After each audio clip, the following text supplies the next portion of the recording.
So will you explain exactly what this indictment is about?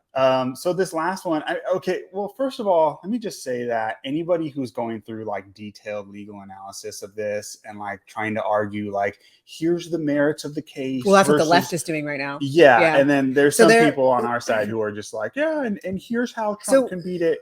Before it's a joke. Yeah, it's a joke. So before we get started on this, is remember Hillary Clinton? She for 4 years was freaking out and saying that Trump was an illegitimate president. She said that Al Gore verbatim.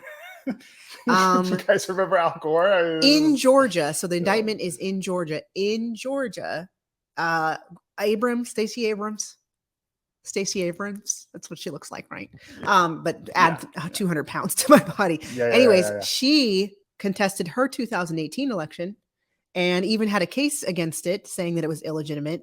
But Trump is now a mob boss.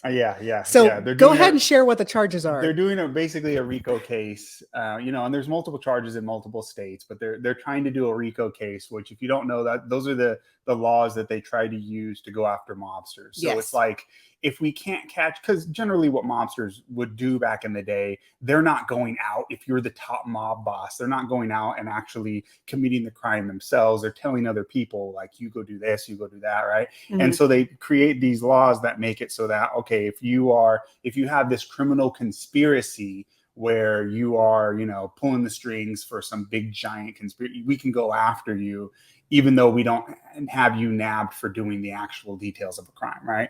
Those are RICO laws. Those are the laws that actually Rudy Giuliani used to take down mob bosses in New York.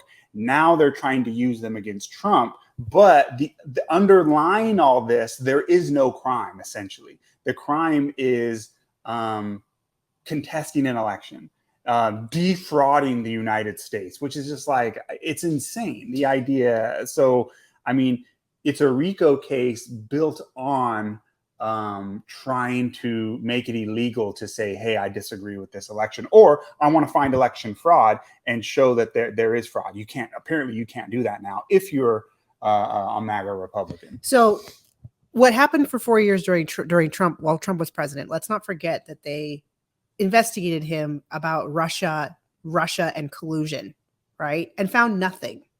It was nothing. They spent millions of dollars on this. Yeah. And they were trying to undermine his election the whole 4 years that he was president, right? I mean, you could argue that their investigation into Russian collusion is the exact same thing they're charging Trump for. Worse. Because they were looking Trump did a phone call. Yeah. They used taxpayer money. They used taxpayer money to investigate the current president at the time, and to try and undermine his election in hopes to prove that he had stolen the 2016 election by colluding with the Russians. Now, if Trump looks for evidence that they stole the 2020 election, that's illegal. They did a whole investigation. I mean, it's completely ridiculous.